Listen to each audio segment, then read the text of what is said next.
Hello students, कैसे हैं आप सब। आज शुरू कर रही हूँ नेक्स्ट लेक्चर एंड आगे की डिसीज़ेस को कंटिन्यूस करूँगी।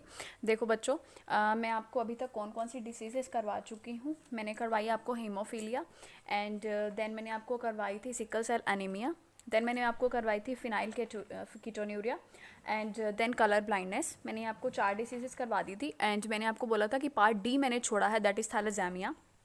तो मैं इसके बारे में आपको करा देती हूँ आज, और उसके बाद हमारे मेंडेलियन डिसऑर्डर्स जो हैं वो ख़त्म हो जाएंगे, हमारे पास शुरू हो जाएंगे देन क्रोमोसोमल डिसऑर्डर्स। तो चलिए मैं यहाँ से शुरू कर लेती हूँ। सबसे पहले बात ये आ जाती है कि थैलेसेमिया है क्या।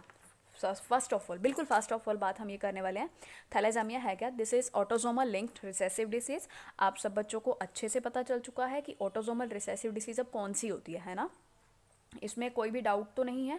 देखिए, अभी कोई डाउट की गुंजाइश बचती नहीं है कि आपको अभी भी ऑटोसोमल रिसेसिव के बारे में ना पता हो।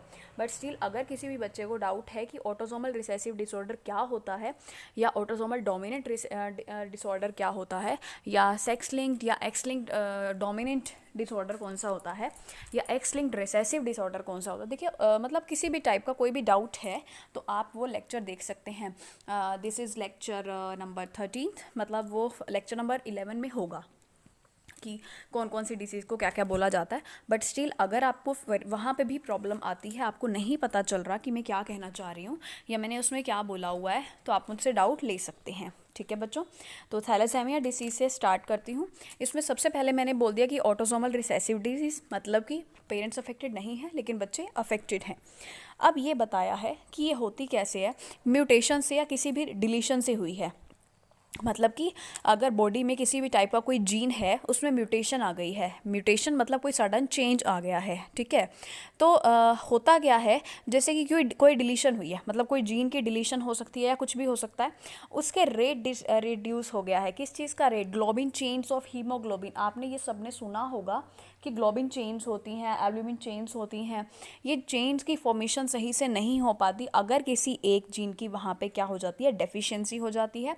अगर किसी एक चेंज में म्यूटेशन मतलब कोई सडन चेंज आ जाता है, या किसी एक जीन में वहाँ पे क्या हो जाती है, डिलीशन हो जाती है। अगर ऐसा कुछ भी होता है तो थैलेसेमिया वहाँ पे कोज हो सकता है, थैलेसेमिया डिसीज़ वहाँ पे कोज हो सकती है। ठीक है जी, थैलेसेमिया के बारे में हमने बस ये बताना है कि अगर किसी भी जीन में कोई म्यूटेशन, कोई डिलीशन ऐसा कुछ हो गया तो ग्लोबिन चेन्स जो हैं वो उसकी सिंथेसिस सही से नहीं हो पाएगी। अगर वो नहीं हो रही है मतलब थैलेसेमिया डिसीज़ है, और थैलेसेमिया डिसीज़ को हम ऑटोसोमल रिसेसिव डिसीज़ बोलते हैं। हो जाएगा। चलिए आगे मैं आपको ये बता देती हूँ कि थैलेसेमिया को क्लासीफाई किया हुआ है। देखो पहले बता देती हूँ, जो थैलेसेमिया डिसीज़ है इसको क्लासीफाई किया हुआ है 2 पार्ट्स में, मतलब 2 टाइप्स में। थैलेसेमिया डिसीज़ में मतलब 2 टाइप्स में इसको जो क्लासीफाई किया हुआ था, that is alpha thalassemia and beta thalassemia. Alpha thalassemia जो होती है वो क्या है, बीटा थैलेसेमिया क्या है, इस सब की बात कर लेते हैं। मैं आपको स्लाइड शो कर देती हूँ सो दैट आप इस साथ साथ पढ़ते भी जाएँ और साथ साथ मतलब सुनते भी जाएँ मेरे को कि मैं क्या बोल रही हूँ, और वो चीज़ वहाँ लिखी भी हुई है। तो मेरी बातों को ध्यान से सुनना है और नोट्स भी बनाने हैं। पता नहीं मुझे कि आप बना रहे हैं या नहीं, लेकिन मुझे पहले तक तो डाउट्स रहता था, बिल्कुल रहता था कि पता नहीं बच्चे बनाते भी हैं नोट्स या नहीं बनाते। बट क्योंकि मैं आपको एक बार मिल चुकी हूँ, आप सबकी नोट्स देखे हैं, तो अब मुझे लिटरली लगता है कि मैं बोल रही हूँ कि नोट्स बना लो बना लो, तो आप लोग भी एफर्ट्स मेरे साथ कर रहे हैं। तो ये वाला जो है प्रॉपर थ्योरेटिकल मटेरियल था, इसलिए मैं आपको स्लाइड शो कर रही हूँ ताकि हमारा थोड़ा सा टाइम भी बच जाए। और क्योंकि थ्योरेटिकल ही है, मैंने वैसे भी आपको ये समझाना ही था और मैं बोर्ड पे लिखती, वो मैंने बोर्ड पे लिखने की बजाय बस यहाँ जो मेरे पास ऑलरेडी रिटन था वो मैंने आपको जस्ट शो कर दिया। ठीक है, चलो इसकी टाइप्स के बारे में पढ़ लेते हैं। हाँ जी, या देख लीजिए, थैलेसेमिया जो है वो क्लासिफाइड की हुई है 2 टाइप्स में, that is alpha thalassemia and beta thalassemia. Alpha thalassemia में ये लिखा हुआ है कि जो अल्फ़ा ग्लोबिन चेन्स होती हैं उस पर इफेक्ट पड़ता है, और बीटा में ये लिखा हुआ है कि ऑब्वियसली जो बीटा ग्लोबिन चेन्स होंगी उस पर वो इफेक्ट होगी। तो अगर तो अल्फ़ा ग्लोबिन चेन की प्रोडक्शन अफेक्ट हो रही है, दैट इज़ अल्फ़ा थैलेसेमिया, क्योंकि इसमें कोई ना कोई जीन इफेक्ट हो रही है जिसकी वजह से ग्लोबिन चेन जो है सही से फॉर्मेशन उसकी नहीं हो पा रही है।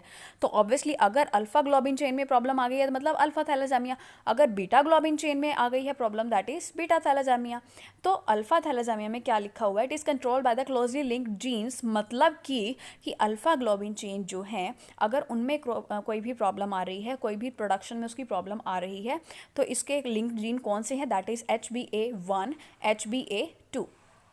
On the chromosome number 16।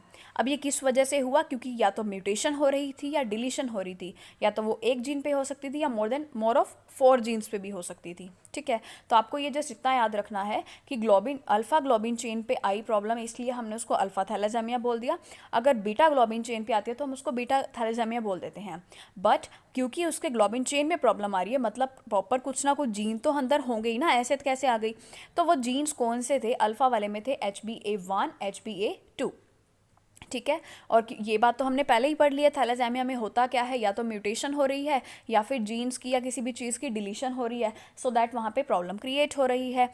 अब यहाँ पे ये बात फिर से लिखी हुई है कि ये अल्फा थैलेसेमिया जो जीन किस पे कौन से जीन पे प्रेजेंट है, HbA1 HbA2 पे, जो जीन्स कहाँ पे प्रेजेंट है, on the chromosome number 16। And ये जीन्स मतलब या तो ये एक जीन हो सकता है, 2 जीन, 3 जीन, 4 जीन, उससे ज़्यादा भी हो सकते हैं। It depends totally on the situation. ठीक है, नेक्स्ट इज बीटा थैलेसेमिया। तो बात वही से आ गई। अब बीटा ग्लोबिन चेन की प्रोडक्शन में अगर अफेक्शन हो जाती है तो उसको बीटा थैलेसेमिया बोलेंगे। फिर से वही चीज़ आ जाती है, इसमें भी म्यूटेशन या डिलीशन हो सकती है, लेकिन यहाँ पे क्रोमोसोम नंबर 11 होगा और यहाँ पे जीन कौन सी है, दैट इज HbB। ठीक है, अल्फा थैलेसेमिया में जो ग्लोबिन चेन अफेक्ट होती है उसमें जीन था HbA1 HbA2। ठीक है, और उसमें 1 और मोर देन 4 भी हो सकते थे, मोर ऑफ द 4 जीन्स वहाँ पे थे। एंड कौन सा क्रोमोसोम नंबर था, क्रोमोसोम नंबर 16। यहाँ पे क्रोमोसोम नंबर है 11। 1 और बोथ जीन्स की बात की हुई है, एंड जीन्स कौन से हैं, HbB। There is no HbB gene यहाँ पे, मतलब यही है जो है HbB यहाँ पे है। लेकिन अगर मैं बात करूँ HbA जीन यहाँ पे नहीं है, there is no HbA gene, there is no HbA1 और 2। ठीक है, ऐसी कोई भी जीन यहाँ पे नहीं है, there is only HbB gene. Clear है, there is chromosome number 11 and alpha thalassaemia के केस में क्रोमोसोम नंबर इज 16 हो जाएगा। चलूँ आगे, नेक्स्ट मूव ऑन करते हैं क्रोमोसोमल डिसऑर्डर पे। ये थे हमारे पास मेंडेलियन डिसऑर्डर्स, मेंडल के जो डिसऑर्डर्स मतलब मेंडल ने जो बोले थे वो थे। अब मैं बात आगे करती हूँ क्रोमोसोमल डिसऑर्डर की। ठीक है जी, नेक्स्ट हमारे पास शुरू हो जाते हैं क्रोमोसोमल डिसऑर्डर्स। तो ये क्रोमोसोम के इशू की वजह से ये कोई डिसऑर्डर क्रिएट होंगे, ऑब्वियस सी बात है। क्रोमोसोमल डिसऑर्डर्स कैसे क्रिएट होते हैं, मतलब कैसे कॉज होते हैं, या तो कोई क्रोमोसोम हमारे पास एक्सेस में हो जाता है, या किसी क्रोमोसोम की एब्सेंस हो जाती है, या किसी भी टाइप का अरेंजमेंट बिगड़ जाता है। ठीक है, मतलब एक्सेस हो जाए, एब्सेंस हो जाए, या एबनॉर्मल अरेंजमेंट हो जाए किसी एक या 2 क्रोमोसोम्स के साथ। मतलब आप ये लगा लो कि 46 क्रोमोसोम है ना, ये तो पता है आपको कि 46 क्रोमोसोम है हमारी बॉडी में, या तो 45 हो गए। ठीक है, 44 तो ऑर्डिनरी क्रोमोसोम है ही है। ठीक है, अगर वो फीमेल है तो उसमें मान लो एक एक्स है, दूसरा है ही नहीं। मेल है तो मान लो एक एक्स या एक वाई कोई उड़ा हुआ है, या फिर मान लो एक्सेस में हो गए 44 की बजाय 2 होने चाहिए और उसके बाद 3 हो गए, 47 हो गए।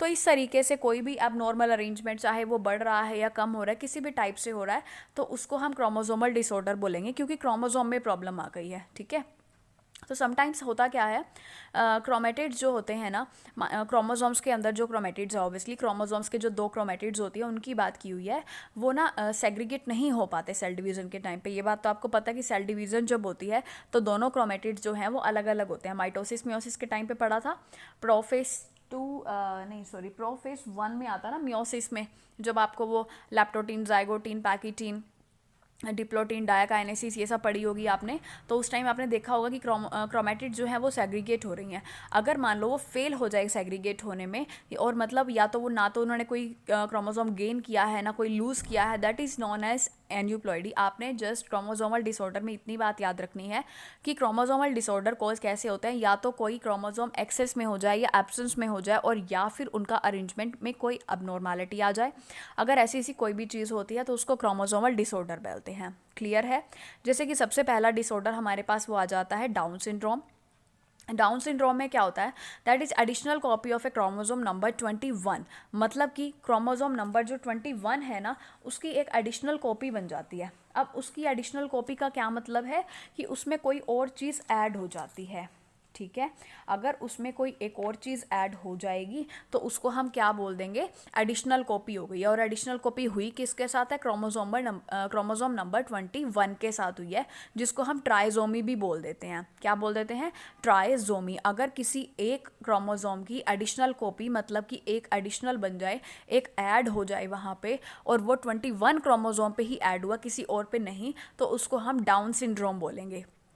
ठीक है। वैसे ना आजकल ये बहुत अच्छी चीज़ होती है कि पहले के ज़माने में क्या होता था कि वो टेस्ट नहीं थे। एक्चुअली पहले ऐसी अबनॉर्मैलिटीज़ भी बच्चों में देखी जानी लाइक बहुत ज़्यादा रेयर सिचुएशंस होती थी। आजकल तो ये चीज़ें भी कहीं ना कहीं ये बोल सकते हैं कि होती हैं, क्योंकि उसी अकॉर्डिंग है सबका मतलब जो भी सिस्टम होता है बीमारियों का, डाइट्स का, सब चीज़ें हैं। अल्कोहल कंजप्शन बहुत ज़्यादा हो चुकी है। एनी हाउ, तो होता क्या है कि ड्यूरिंग प्रेगनेंसी ही टेस्ट कर लिया जाता है कि बच्चे में कोई अबनॉर्मैलिटी तो नहीं है। अगर वो बच्चे में होती है तो डेफिनेटली उसको एमटीपी रिकमेंड कर दी जाती है। मेडिकल टर्मिनेशन ऑफ प्रेगनेंसी आप लोग पढ़ चुके हैं चैप्टर नंबर 4 में।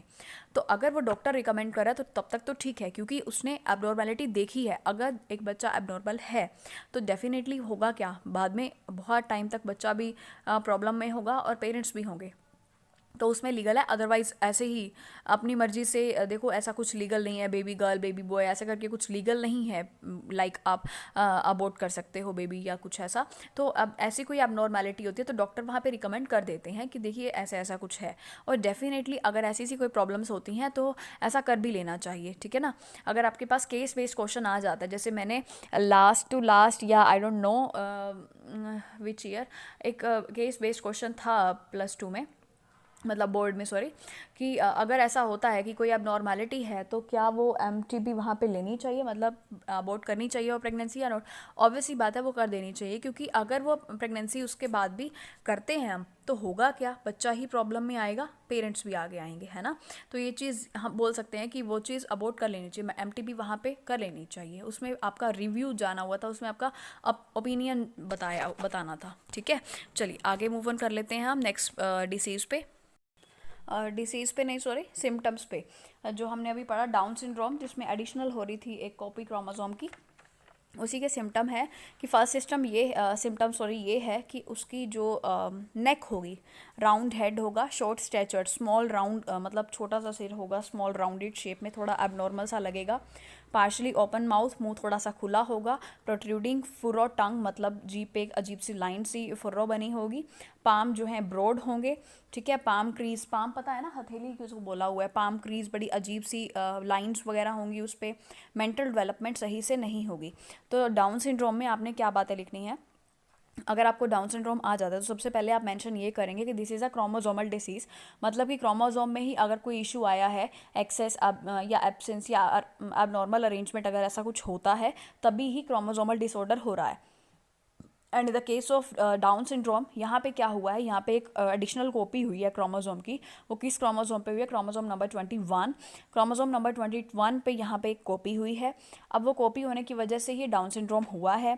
उसके सिम्टम आपने बता देने हैं कि राउंड हेड है, ओपन माउथ रहेगा, फुर्रो टंग रहेगी, पाम क्रीज रहेंगी, पाम ब्रॉड है, मेंटल डेवलपमेंट सही नहीं है।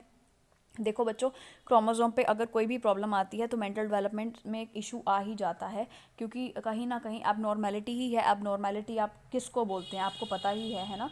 तो अब मैं बात करूँगी नेक्स्ट डिसीज़ की। नेक्स्ट डिसीज़ पे हम मूव ऑन करते हैं। मैं आपको शो कर देती हूँ नेक्स्ट स्लाइड पे, देख लीजिए यहाँ। Next is Klinefelter syndrome. Klinefelter syndrome में क्या होता है, यहाँ पे एक एक्स क्रोमोसोम की एडिशनल हो जाती है, मतलब एडिशन हो जाती है, एक एक्स क्रोमोसोम ऐड और आके हो जाता है, ठीक है। अब देखो, मान लो एक मेल है, XY क्रोमोसोम है, ठीक है, मेल्स में होती है ये, जैसे मेल्स की जनरल बात की हुई है, मेल्स में जनरली XY क्रोमोसोम है। उस XY के साथ एक और ऐड हो गया, ठीक है, उस XY के साथ एक और X क्रोमोसोम आके ऐड हो गया। मतलब कि अब उसमें फीमेल वाले कैरेक्टर्स भी हैं, क्योंकि डबल एक्स हो गया, मतलब एक्स है ना, एक्स एक्स क्रोमोसोम फीमेल में होता है और एक्स वाई क्रोमोसोम मेल में होता है। समझ रहे हो ना ये कौन सी कैरेक्टरिस्टिक बनेगी, समझ रहे हो कौन सी कैटेगरी बनेगी, ठीक है। तो एक्स एक्स वाई क्रोमोसोम मतलब 45 प्लस आगे 3 और हो गए हैं, ठीक है जी। तो इसके टाइम पे सिम्टम्स क्या होंगे कि sex of individual is masculine, मतलब वैसे मसल्स मस्कुलर बॉडी है जैसे कि बॉयज़ में होती है जनरली, फीमेल्स में ऐसा नहीं होता कि हमारी बॉडी मैस्कुलाइन हो या हमारी बॉडी में मसल्स डेवलपमेंट हो या हमारी बॉडी बहुत ही मस्कुलर हो, ऐसा मेल के केस में होता है। और वैसे तो बॉडी जो है इंडिविजुअल की सेक्स की जो बॉडी है, मतलब मेल या फीमेल, ऑब्वियसली मेल की बॉडी मस्कुलर है, बट उसके अंदर फेमिनिन कैरेक्टर्स मतलब फीमेल वाले कैरेक्टर्स भी डेवलप कुछ कुछ हैं, ठीक है, ऑलरेडी डेवलप्ड हैं वो। इसके साथ साथ उसमें गायनोकोस्मेटिया कोमेस्टिया भी है, मतलब कि ब्रेस्ट डेवलपमेंट भी हो रखी है। अब उधर से तो उसकी बॉडी क्या है, मैस्कुलाइन है, मस्कुलर है, और फीमेल कैरेक्टर्स जैसे कि ब्रेस्ट ग्रोथ भी हो रखी है और थोड़ी थोड़ी उसमें दाढ़ी भी हो रखी है, मतलब मूछ दाढ़ी करके लाइक मतलब मूछ दाढ़ी भी है वहाँ पे, और ऊपर से ब्रेस्ट ग्रोथ भी हो रखी है ना। कंफ्यूजिंग वाली बात, मतलब बॉडी मस्कुलर है, फीमेल वाले कैरेक्टर्स ऐसे हैं कि ब्रेस्ट डेवलपमेंट हो रखी है, और उधर से बात ये है कि उसकी बियर्ड ग्रोथ भी हो रखी है, मतलब दाढ़ी वगैरह की ग्रोथ भी है, and it is sterile. That's obvious कि इट इज़ स्टेराइल। स्टेराइल मतलब वो जो आगे मतलब रिप्रोड्यूस नहीं कर सकता, या जिसको हम ये बोल दें कि क्या बोल दूँ मैं कि फर्टाइल फीमेल होती है। जैसे फर्टाइल फीमेल क्या है कि ऑब्वियसली जो यंग वन को प्रोड्यूस कर सकती है, स्टेराइल वो होता है जो किसी यंग वन को प्रोड्यूस नहीं कर सकता, आगे अपनी जनरेशन को इंक्रीज नहीं कर सकता, ठीक है, तो वो स्टेराइल होता है। और फेमिनिन पिच वॉइस मतलब कि फीमेल के जैसी उसकी वॉइस है, लड़कियों जैसी कुछ आवाज़ है। पिच वॉइस मतलब उसकी आवाज़ की मतलब जो आवाज़ की पिच होती है लाइक तीखी होती है लड़कियों की, बॉयज़ की थोड़ी भारी में होती है, तो इस तरीके से उसकी जो पिच है वो फेमिनिन है, वो फीमेल्स वाली है, ठीक है। तो पहली बात तो ये आ जाती है कि उसका जो सेक्स है वो कैसा है, मस्कुलर बॉडी है उसकी, मैस्कुलाइन है। और दूसरी बात ये आ गई कि उसके फीमेल वाले कैरेक्टर्स हैं, और फिर उसके बाद ये आ गया कि उसमें ब्रेस्ट ग्रोथ भी हो रखी है, फिर उसके बाद आ गई कि उसमें बियर्ड ग्रोथ भी हो रखी है, और वो स्टेराइल है क्योंकि यंग वन को प्रोड्यूस नहीं कर सकती। क्यों नहीं कर सकती, क्योंकि उसमें मेल और फीमेल दोनों के कैरेक्टर्स आ रहे हैं। अब दोनों के कैरेक्टर्स आ रहे हैं तो डेफिनेटली मतलब आप समझ ही रहे हैं कौन सी कैटेगरी है, और वॉइस भी फीमेल्स वाली है। क्यों हुआ ऐसा, क्योंकि उसमें एक्स एक्स मतलब फीमेल वाले क्रोमोजोम भी है and X Y male chromosome भी है। क्लियर है यहाँ पे। ये क्लाइनफेल्टर डिसीज़ है, आपको इसके सिम्टम भी कर लेने हैं, इसका कोज भी कर लेना है, क्योंकि इसमें क्रोमोजोम की कौन से क्रोमोजोम की एडिशन हुई है, एक्स क्रोमोजोम की एडिशन हो गई है। अब क्योंकि एक्स क्रोमोजोम की एडिशन हो गई है तो डेफिनेटली इसमें प्रॉब्लम क्रिएट हो जाएगी, ऑब्वियस सी बात है। अगर 46 में से देखो कोई डिलीशन होती है, जैसे कि मैं आगे जो डिसीज़ कराऊंगी उसमें क्या होता है, एक डिलीशन हो जाती है, उसमें एक एक्स क्रोमोसोम डिलीट हो जाता है। वैसे मैं आपको बताऊं मोस्ट ऑफ जो चीज़ें होती है ना वो एक्स क्रोमोसोम पे ही हो रही होती हैं। आपने पढ़ा था हीमोफीलिया भी एक्स पे ही हो रहा था, कलर ब्लाइंडनेस भी एक्स क्रोमोसोम पे हो रही थी। अब जैसे मैंने ये क्लाइनफेल्टर की बात कर दी, टर्नर सिंड्रोम की बात कर दी, इस तरीके से मतलब काफ़ी डिसीजेज होती है जो एक्स क्रोमोसोम पे, मतलब उनकी जो जीन होती है ना वो एक्स क्रोमोसोम पे ही लोकेट करती है। अगर आपको क्वेश्चन ये आ जाता है कि ऐसी कौन सी क्रोमोसोम है, ऐसा कौन सा क्रोमोसोम है जिसके ऊपर जीन्स बहुत कम होते हैं, like which chromosome has fewest genes, है ना, तो आप उसको वाई क्रोमोसोम भी उसका आंसर कर सकते हैं। वाई क्रोमोसोम पे ऐसे बहुत कम जीन्स लोकेट करते हैं, लाइक बहुत रेयर चांसेस। तो एक्स क्रोमोसोम ऐसा क्रोमोसोम है जिस पे काफ़ी ज़्यादा जीन्स लोकेट करते हैं। तो ये बात आपने यहाँ क्लाइनफेल्टर में भी देख ली, और पहले डाउन सिंड्रोम में दिखाया था, हीमोफीलिया भी बताया था, फिर उसके बाद मैंने कलर ब्लाइंडनेस में भी बताया, मतलब आप काफ़ी डिसीज़ में अभी खुद ही इसको ऑब्जर्व कर चुके हैं, ठीक है ना। चलिए लास्ट डिसीज़ में आपको करवा देती हूँ, दैट इज़ टर्नर सिंड्रोम। ये टर्नर सिंड्रोम करने के बाद हम आगे मतलब हमारा डिसीज़ वाला पार्ट खत्म हो जाएगा, और फिर मैं आगे देख लूँगी नेक्स्ट टॉपिक जो भी आपको करवाना होगा हम वो कर लेंगे, ठीक है जी। लास्ट डिसीज़ आपकी है टर्नर सिंड्रोम। टर्नर सिंड्रोम में देखो जैसे मैंने क्लाइनफेल्टर में आपको ये बताया कि एक्स क्रोमोसोम की एक एडिशन हो जाती है, उसी तरीके से यहाँ पे ये बताऊंगी टर्नर सिंड्रोम में क्या होता है, एक एक्स क्रोमोसोम की एब्सेंस हो जाती है, मतलब एक एक्स क्रोमोसोम यहाँ से डिलीट हो जाता है, ठीक है। Absence of one of the X chromosome resulting in the karyotype 45+XO, ठीक है। एंड सिम्टम्स यहाँ पे क्या हो जाते हैं कि इसकी फीमेल स्टेराइल होगी, स्टेराइल मतलब कि फीमेल वो होगी जो यंग वन को प्रोड्यूस नहीं कर सकती। विद रूडिमेंट्री ओवरीज, रूडिमेंट्री मतलब अंडर डेवलप्ड। अब क्योंकि उसकी ओवरीज जो है अंडर डेवलप्ड है, मतलब सही से डेवलप हुई ही नहीं है, तो डेफिनेटली यंग वन को प्रोड्यूस करने में प्रॉब्लम कहीं ना कहीं तो आ ही जाएगी ना। शील्ड जो होगी उसकी स्प्रेड शेप थोरैक्स, मतलब अजीब से शेप की उसकी थोरैक्स होगी थोड़ी। वेब्ड टाइप की नेक होगी। ब्रेस्ट की ग्रोथ पुअर टाइप में होगी, मतलब अच्छे से ब्रेस्ट ग्रोथ नहीं हो रखी है। स्ट्रेचर शॉर्ट है। यूट्रस भी शॉर्ट है। फिंगर्स भी पफी हैं, मतलब छोटी बोनी टाइप की होती है ना, फुली हुई सी पफी टाइप की, उस टाइप की फिंगर्स होंगी। तो ये टर्नर सिंड्रोम हो गया। टर्नर सिंड्रोम में क्या हुआ, एब्सेंस है आपके पास क्रोमोसोम की, मतलब कोई एक क्रोमोसोम जो एक्स क्रोमोसोम है वो क्या है, एब्सेंस है उसका, ठीक है। अब उसमें एब्सेंस होएगी तो मतलब एक क्रोमोसोम गायब है वहाँ से, मतलब ऑब्वियसली बात है, जैसे पहले वाले में एक एडिशन हो रही थी, मतलब 47 मतलब बन रहे थे, यहाँ पे 45 बन रहे हैं, ठीक है। अब बात ये आ जाती है कि इसमें स्टेराइल फीमेल, अब ऑब्वियस सी बात है ना, एक्स एक्स की बात हो रही है कि एक्स क्रोमोसोम पे ये जीन लोकेट करती है। एक एब्सेंस किसकी है, एक्स क्रोमोसोम की है, हो गई ना, ये भी एक्स क्रोमोसोम पे डिसीज हो रही है, क्योंकि एक एक्स ऑलरेडी है और एक एक्स एब्सेंट हुआ। एक एब्सेंट हुआ मतलब है तो फीमेल ही। अब वही फीमेल की एक एक्स क्रोमोसोम नहीं डेवलप हुआ, तो डेफिनेटली उस फीमेल के कैरेक्टर्स में कुछ ना कुछ ग्रोथ कम होगी। अब क्योंकि वो है फीमेल लेकिन उसमें एक क्रोमोसोम कम है, मतलब वो फीमेल क्या है, अंडर डेवलप है। फिर चाहे वो उसकी ब्रेस्ट की ग्रोथ हो गई, चाहे उसका यूट्रस हो गया, चाहे वो उसकी ओवरीज हो गई, फिर चाहे उसकी फिंगर्स हैं, या what ever the situation, what ever the part of the body, तो ऐसी कोई भी पार्ट हो सकती है, कोई भी चीज़ हो सकती है, वो सबकी सब क्या होंगी, अंडर डेवलप्ड होंगी, ठीक है। ये सारी चीज़ें आपने अच्छे से पढ़ भी लेनी है और इसके नोट्स भी बना लेने हैं। अगर मैं आपको सही से बताऊं तो देखो, आपके ना सिर्फ 2-3 या मैक्सिमम कुछ 4, वैसे 2-3 टॉपिक्स ही बचे हैं, कुछ खास पार्ट बचा नहीं है इस चैप्टर का। ये चैप्टर आपका ख़त्म हो जाएगा जल्दी से ही, लाइक मैं ये कह सकती हूँ कि 3-4 लेक्चर्स में ख़त्म हो जाएगा। बट चलो एनी हाउ देख लूँगी, मैं चेक कर लूँगी एक बार, क्योंकि आपका रहता है अब प्लायोट्रोपी रह रहा है, पॉलीजेनिक इनहेरिटेंस रह रहा है, एंड लिंकेज म्यूटेशन रह रही है, एंड इसके अलावा आई डोंट थिंक कुछ रहता है। चैप्टर कंप्लीट हो चुका है। थोड़े थोड़े बीच में क्वेश्चंस भी कर लिए हैं, जैसे पेडिग्री एनालिसिस के 2-3 क्वेश्चंस कर लिए। पहले लॉ ऑफ डोमिनेंस आया था, means law of segregation, and then मतलब लॉ ऑफ इंडिपेंडेंट असॉर्टमेंट उसकी, फिर उसके बाद law of incomplete dominance, law of complete dominance, इन सब के क्वेश्चंस आप कर चुके हैं कि किस तरीके से आता है। टेस्ट क्रॉस बैक क्रॉस आप कर चुके हैं, किस तरीके से होती है। बस यही 3-4 चीज़ें कुछ रहती हैं। मेरी कोशिश यही रहेगी कि नेक्स्ट 3-4 लेक्चर्स में आपका ये चैप्टर ख़त्म हो जाए, सो दैट आप मेरी तरफ से फ्री हो जाएं। बट हाँ, अगर मैं मतलब क्वेश्चंस आपको दे पाई तो मैं ज़रूर दे दूँगी, अदरवाइज़ मैं आपको असाइनमेंट की फॉर्म में आगे अब लेके चलने वाली हूँ, ठीक है। तो आगे मैं असाइनमेंट की फॉर्म में आपको मतलब पूरी तरह से ले लूँगी, लाइक आपको इंपॉर्टेंट क्वेश्चन जैसे ही आपके ये चैप्टर्स हो जाएंगे ना, मैं आपको 2-4 दिन कुछ असाइनमेंट पे रखूँगी इस चैप्टर की, सिर्फ इस चैप्टर की एक बार असाइनमेंट पे डालूँगी। फिर आपको धीरे धीरे धीरे धीरे मैं कुछ कुछ क्वेश्चंस के मतलब देख लूँगी, अगर मेरे को लगा कि हाँ अभी ज़रूरत है कुछ आपके डाउट सेशन लेने की, लाइक वीडियो बनाने की, कि हाँ जी मैं वो 1-2 प्रॉब्लम्स आपको डिस्कस करूँ, आपके साथ 1-2 क्वेश्चंस डिस्कस करूँ, तो मैं उस चीज़ों को देख लूँगी, अपने आप तरीके से कर लूँगी। बट एनी हाउ चलो 3-4 दिन में हम देख लेंगे इस चैप्टर को। चलिए यहाँ पे इस लेक्चर को ख़त्म करती हूँ, एंड कल मिलते हैं नेक्स्ट लेक्चर के साथ।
और अगर मैं फीमेल की बात करूं तो वो दोनों क्रोमोसोम्स यहाँ पे आपको कोई कंफ्यूजन नहीं है, डिसीज हो गई है। पहली डिसीज में सिर्फ ये था कि इसलिए नेक्स्ट लग रहा था ये एक्स क्रोमोसोम पे डिसीज हो रही थी, मैं ज्यादा सफर करते क्योंकि उनके पास एक क्रोमोसोम था। मुफ्ती बात मतलब मोटी बात ये थी, क्योंकि मेल के बाद हमने कौन सी डिसीज पढ़ी है, उसके बाद बहुत मेल जो होता है उसमें सिंगल जीन में बात ये थी कि होमोजाइगस उसके पास क्रोमोसोम भी एक ही तो है, अगर उसमें से एक ही पे डिफेक्ट मैं ना डेफिनेटली वो ज्यादा सफर करेगा एज कंपेयर टू फीमेल। क्योंकि देखो बच्चों ने क्या बात बोली, आपको समझ में आ रही है।